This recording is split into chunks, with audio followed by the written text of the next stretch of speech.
En el nombre del Padre, y del Hijo, y del Espíritu Santo. Amén.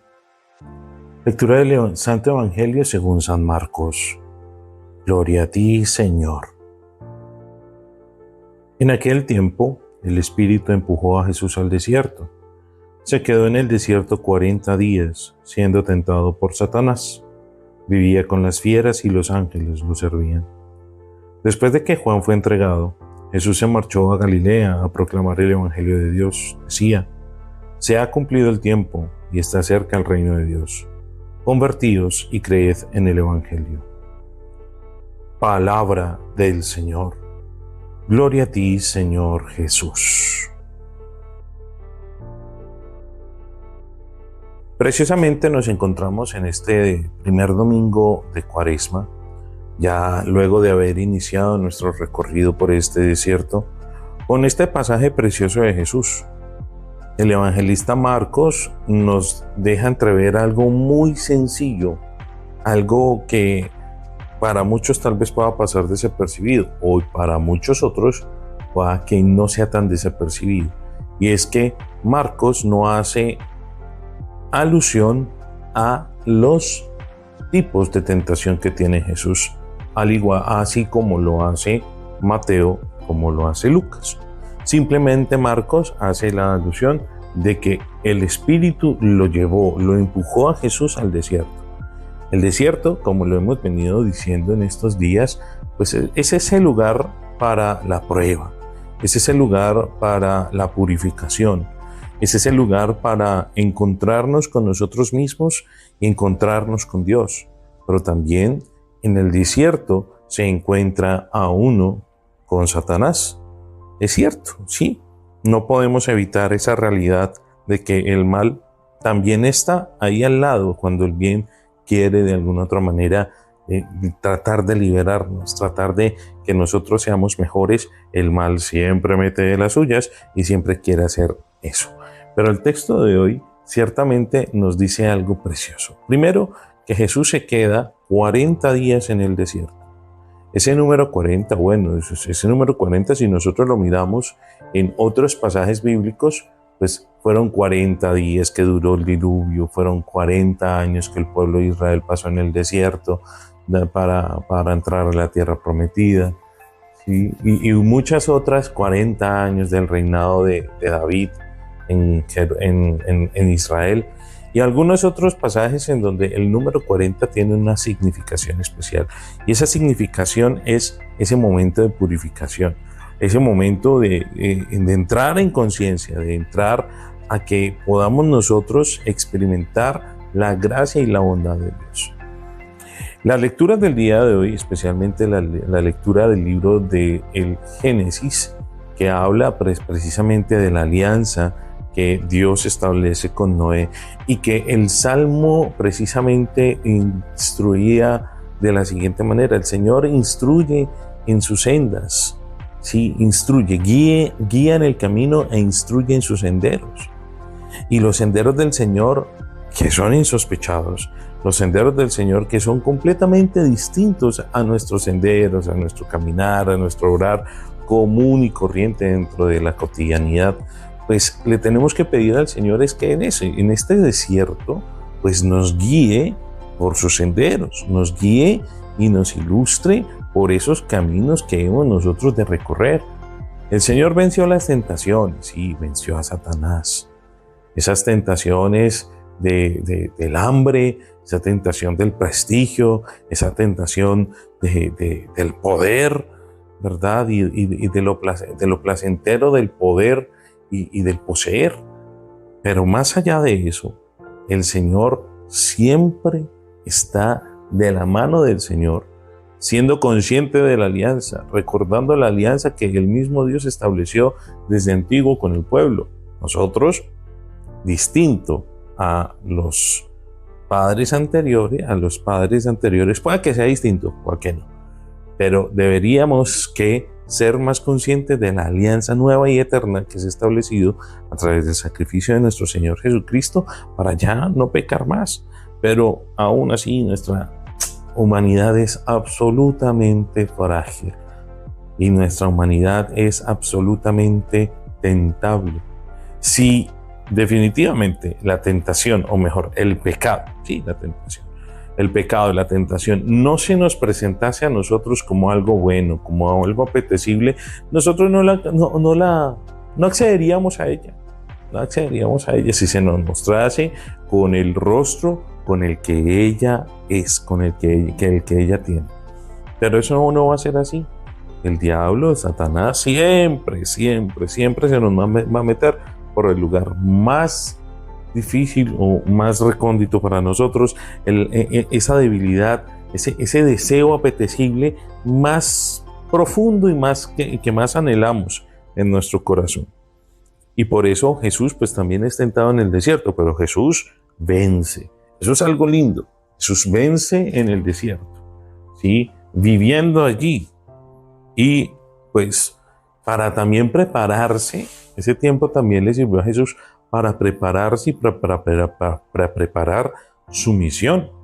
Esa misión que inmediatamente después de este texto, que lo podríamos enmarcar en dos momentos, ¿sí? En los dos primeros versículos, pues obviamente todo este tiempo de desierto, todo este tiempo de preparación, todo este tiempo de renunciamiento, todo este tiempo de encuentro con el Padre, en los dos primeros versículos 12 y 13, y en los dos últimos versículos 14 y 15, en el plan programático del Señor. Sí, en el plan programático del Señor. Porque después de ello, Jesús vuelve a Galilea y vuelve a predicar. Vuelve a decir que Jesús tiene que proclamar el Evangelio de Dios. Jesús nos hace saber que Dios es la buena noticia para todos nosotros, para la vida humana.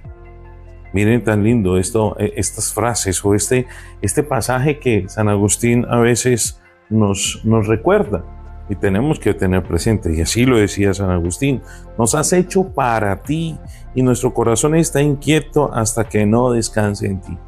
Eso es lo que deberíamos hacer nosotros después de ser probados, después de ser precisamente purificados en el desierto. Anhelar siempre ese corazón hacia Dios nuestro Señor. Y pues San Ignacio de Loyola, el patrono de los ejercicios espirituales, pues también nos dice algo parecido: el desear las cosas de Dios y el aborrecer las cosas del mundo, las cosas del diablo, las cosas que nos apartan de Dios.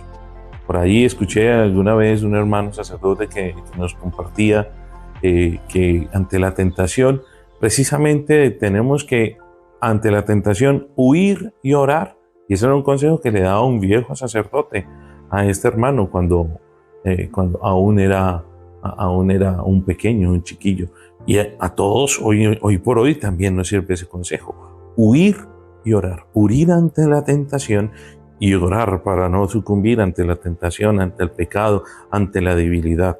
¿Y todo ello para qué? Para estar cerquita de Dios, aborrecer lo malo, aborrecer lo que no es voluntad de Dios, para añorar, para adorar, para apetecer y para que nuestro corazón esté completamente inquieto hasta no descansar en Dios nuestro Señor. Y ya por último, el Señor dice: conviértanse y crean en el Evangelio. Esa frasecita que nosotros repetíamos y que muchos de nosotros escuchamos el miércoles de ceniza cuando se nos impuso la ceniza: conviértete y cree en el Evangelio, conviértete y cree en el Evangelio. ¿Y de qué nos sirve precisamente escuchar esas palabras y que no resuenen y que no hagan mella en nuestro corazón, que no hagan mella en nuestra vida?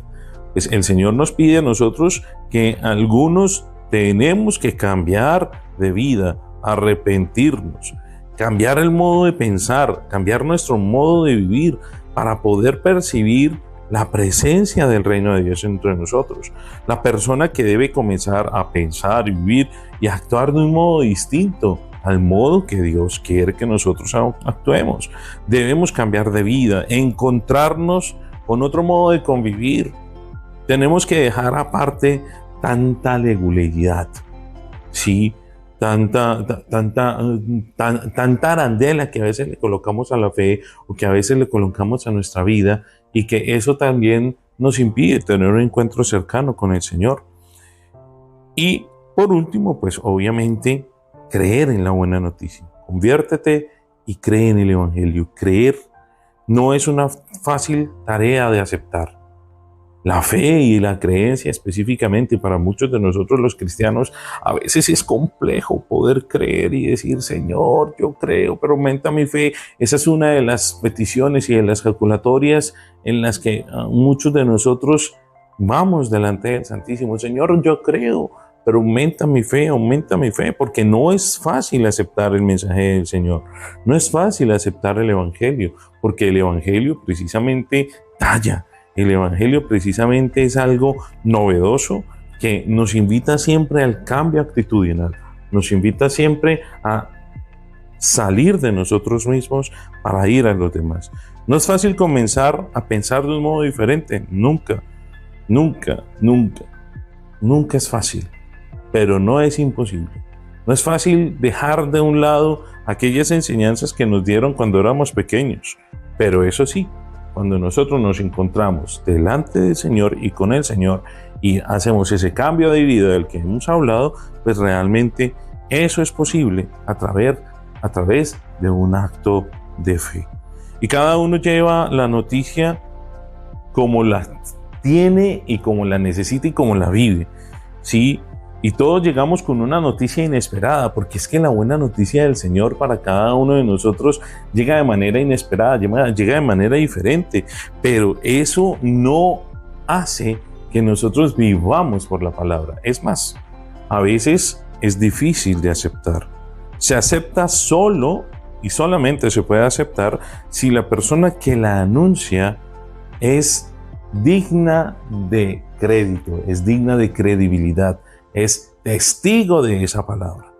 Por eso, durante este tiempo de Cuaresma, en este desierto, pues despojemos de todas esas cosas que el mundo y el tentador, sí, Satanás, el diablo, el que divide, pues quiere que nosotros vivamos y que vivamos divididos y todo lo contrario. Empecemos a vivir acorde a como el Señor quiere que vivamos, cambiando nuestro estilo de vida, cambiando nuestra forma de pensar, cambiando nuestra forma de proceder para que el Evangelio sea nuestra manera de vivir y con eso seamos nosotros personas de credibilidad, personas de fe y personas que inviten a los demás a que verdaderamente cuando nos encontramos con el Señor y vivimos el Evangelio en nuestra vida, pues vale la pena vivir por el Evangelio. Que el Señor te bendiga y te guarde, ilumine su rostro sobre ti y te conceda su favor. Que la luz de la misericordia abunde en tu vida y te conceda siempre el Señor la paz. En el nombre del Padre y del Hijo y del Espíritu Santo. Amén.